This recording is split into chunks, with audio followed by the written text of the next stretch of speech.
All right, so today we're diving deep into something I think a lot of our viewers are going to be really interested in. It's the brand new Alaska Airlines Premium Credit Card, Oh, yeah. and it's launching summer 2025. Exciting.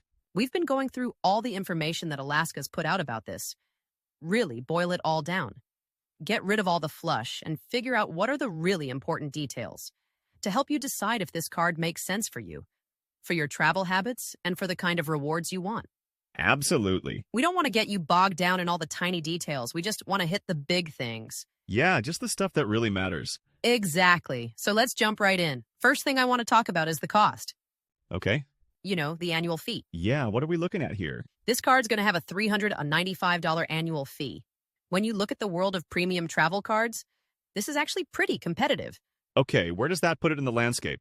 It's like right there with the Capital One Venture X card. And it's definitely below some of the higher end cards that come with a lot more lounge access and stuff, like Amex Platinum. Yeah. Those can have fees well over $600. Wow. So this is coming in at a really interesting price point. Yeah, it is fantastic. And you know, one of the big reasons people get these premium cards is for the lounge access. Oh, absolutely. So what can you tell us about what this Alaska card offers? Yeah, so this card will give you access to the Alaska lounges. Okay. And to really understand the value there, Yeah. you have to think about like a standalone membership to those lounges. That costs around $650 a year right now. Wow. So if you're somebody who flies Alaska even a little bit, and you like having that nice airport experience, this card almost pays for itself just with the lounge access alone, before you even think about all the other perks. That is a big potential saving, especially for frequent Alaska flyers. Absolutely. And didn't we see something about Alaska lounges maybe being a little nicer? Yeah, from what they've said, Right? they're really focusing on like a premium feel in their lounges, amenities and all that. Yeah. But one thing they haven't said yet is how many lounge passes you get. Oh, right. That's something we'll definitely need more info on before the launch. Totally. That'll be a big factor. For sure. Okay, so let's move on from the airport itself and talk about what it's like when you're actually flying. All right. I saw that they're including complimentary Wi-Fi passes. Yes. How valuable do you think that is? Well, it's hard to put like a specific dollar amount on it. Right. Because it depends how often you fly, And if you usually pay for Wi-Fi, sure. But if you fly a lot, and you like to stay connected on the plane, Yeah, for work or whatever. then it's definitely a nice perk. Yeah. That could save you some money. Yeah, definitely makes sense. So for our viewers who are like trying to climb that elite status ladder, it seems like this card could help them get there faster. Mm-hmm. Because they're talking about earning elite qualifying miles, EQMs, through your spending on the card. It really could. Right. So EQMs directly help you reach those higher elite status levels. Yeah, which comes with all sorts of goodies. Oh yeah, like free upgrades, priority boarding, all that good stuff. Exactly. Now, they haven't actually said the earning rate for EQMs yet. Right, that's still to be determined. Right, but the potential to reach elite status quicker is huge. Oh yeah, for Alaska flyers especially. For sure. Okay, the next one is where I think things get really, really interesting. Okay, I'm intrigued. The Global Companion Certificate. Oh yes. This seems like a super powerful benefit. It does, tell me more. Okay, so you get one of these certificates every year just for having the card. Okay. And if you spend a lot on the card, meeting the spending target amount, you can earn a second one. But the actual amount is not announced yet. Wow, so 2 companion tickets every year. Yeah, and the thing is, this certificate is good for any class of service. Oh wow. That's like a major difference from some other airlines. Where their companion certificates might limit you to just economy. Yeah, or like certain regions only. Exactly, but with this one, you can use it for economy, premium economy, business, or even first class. No way. Yeah, so you could have some really amazing travel experiences. That's incredible. That might normally be way too expensive. Yeah, totally out of reach. There's more. It's not just for flights on Alaska Airlines. It works with their partner airlines too. Oh, so it really is global. Partners like Japan Airlines and Starlux as examples, so that opens up a ton more destinations. Yeah, so much more value. Think about it. Business class ticket to Tokyo on JAL or to Taipei on Starlux. That can easily cost like $6,000 or more. So if you use your companion certificate there, Right? even if you have to pay for your own ticket, yeah, you're basically cutting that cost in half. That's thousands of dollars in savings. Yeah, it's a huge deal. All right, so let's talk about those mileage caps I saw mentioned somewhere. Yeah, we got to be careful with those. right? Because this is all still unconfirmed. Exactly, just estimates for now. Right, but one source said the base certificate might be worth up to 25,000 Alaska miles, and the earned certificate could go as high as 75,000 miles. But the good news is you can always top off more miles if your flight costs more than the cap. Okay, that makes sense. So let's try to figure out what kind of savings this could mean. Right? On the low end, if the base certificate is 25,000 miles and you value Alaska miles at like a cent each, Which is pretty standard, right? Though some people value them higher. Like around 1.7 cents per mile. right, so let's say a cent each, that's a $250 saving right there. Okay, Now, on the higher end, if it's 75,000 miles and we use that 1.7 cents valuation, you could be saving around $1,275. Wow. Even if we go somewhere in the middle, like 50,000 miles, and a value between those two numbers, you're still looking at saving of $500 to $850. yeah, that's incredible. So it really depends how you use the certificate, especially if you're aiming for those premium cabins or those long international flights on partner airlines. Exactly. All right, moving on to another potential cost saver. I saw something about waived partner award fees. Oh yeah, what's that all about? So usually when you book an award ticket on a partner airline using your Alaska miles, Yeah, there's a $12.50 fee. right. This card will waive those fees. Oh, nice. Now, it doesn't sound like a lot, Yeah, but if you do that a lot, the savings add up. makes sense. But one thing to remember, it only waives Alaska's fees, not any fuel surcharges. Right, right. Some partner airlines might still have those. Exactly, so keep that in mind. Okay, good to know. And for those of us who, have travel plans that change all the time, those waived same-day flight change fees seem pretty valuable. They do. You get that flexibility? Yeah, Alaska usually charges a fee to confirm a change on the same day. But this card waives that. Oh, that's nice. So if your meetings run long or you just want to catch an earlier flight, Right, you have that option. exactly, without that extra cost. It's a huge stress reliever for sure. Okay, let's talk about actually earning miles with this card. We already talked about EQM, Okay. but what about just earning through your everyday spending? Mm-hmm. The thing that really jumped out at me was the 3x miles on dining and foreign purchases. Yeah, that's a really good earning rate, and it'll appeal to a lot of travelers. Right. So you'll get 3 Alaska miles for every dollar you spend at restaurants anywhere in the world, Wow. and for any purchases you make outside the U.S. Okay. And this is whether it's in the local currency or even U.S. dollars. Oh, interesting.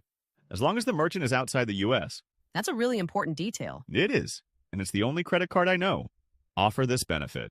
So who do you think benefits the most from this? I'd say it's a big win for international travelers, Okay. digital nomads, and expats. Mm-hmm. You know, people who live abroad for a while, Yeah. snowbirds who spend winters in other countries, Right. basically anyone who shops from international vendors a lot, Mm-hmm. online or in person. Yeah, so like someone who likes to buy luxury goods in Europe and Asia. Exactly, and they could be getting those VAT refunds too. Right, for our viewers who don't know. VAT is like a sales tax in a lot of European and Asian countries. And tourists can often get a refund on that tax when they take the stuff out of the country. It's the other way to save money. So imagine combining those VAT savings Yeah, with earning 3x miles on those purchases. it's like a great deal. Yeah, it definitely seems better than just getting cash back, Oh, for sure. especially if you're really into travel rewards, Earning miles with this Alaska card is going to be way better. especially with the dining and foreign spending. Exactly. Okay, so we've talked a lot about the card itself. Yes. Now, let's zoom out. Okay. Think about why Alaska is doing this. Yeah. Why now? What's their big picture strategy here? Well, I think it's pretty clear they want to be more than just a regional airline, Right. mostly on the West Coast. They're strong there, They are. but they want to be one of the big guys. Yeah, they said they want to be one of the big 4 airlines. A big international network. Exactly, and I think this premium card is a big part of that plan. It makes sense. It does.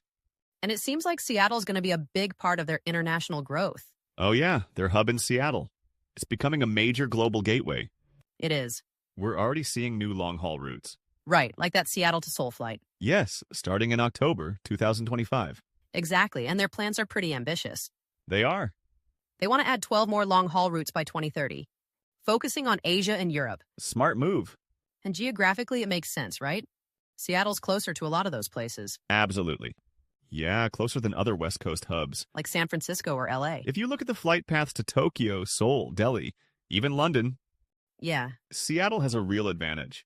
Shorter flights? Potentially more efficient routes. Makes sense. So are they basically trying to compete head to head with Delta and United? It does. I think those are their main targets for sure. Yeah. Alaska already has almost 50% of the market in Seattle. Wow. Delta's only at like 20%. Interesting. So by expanding their international routes from Seattle and offering a premium product like this credit card, they're really challenging Delta and United. Mm-hmm. On their own turf. Exactly. Okay, so from a money standpoint, why would Alaska do this? Well, we know these airline credit card partnerships can be super profitable. Yeah. Like Delta made $1.9 billion from their American Express partnership.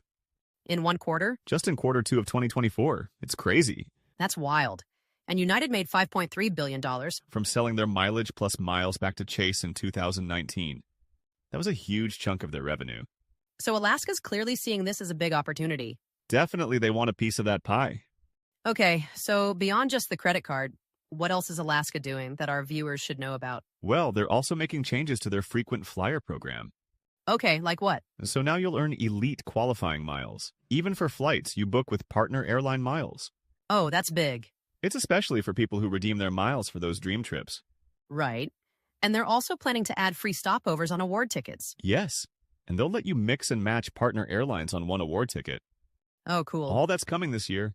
Wow, so they're making their program way more flexible. Yeah, giving you more options. And this is all happening while they're merging with Hawaiian Airlines. Right, which is huge. Yeah, that's going to open up a ton of new flight options. Especially to and from Hawaii. Exactly. And don't forget, through Hawaiian merger, they just unofficially become a transfer partner of Amex membership rewards. That's a big one. So now it's easier for more people to get Alaska miles. For sure. If you want to know more about this backdoor transfer methods, check out our previous episode. And on top of all that, they're expanding their lounges. There are new ones in San Diego and Honolulu. Okay. And a flagship lounge in Seattle by 2027. Very nice. And they're even making changes to their elite status program. They're really going all out. It seems like they're transforming the whole airline. They are. It's a lot to keep track of. It is. So for someone like you or me, who's thinking about getting this card? Mm-hmm. What are the big questions we should be asking? Well, there are still some unknowns. Yeah. Even though it looks really good so far. Exactly. Like, will that global companion certificate really work on all partner airlines? Oh yeah, good point. No hidden restrictions? Right. And what exactly does waived award ticket fees mean? Yeah, is it all fees or just Alaska's fee? Right. And of course, we still need to know how many lounge passes you get per year. Definitely. Those are the big ones. Yeah, we'll be watching for those details as we get closer to the launch. For sure.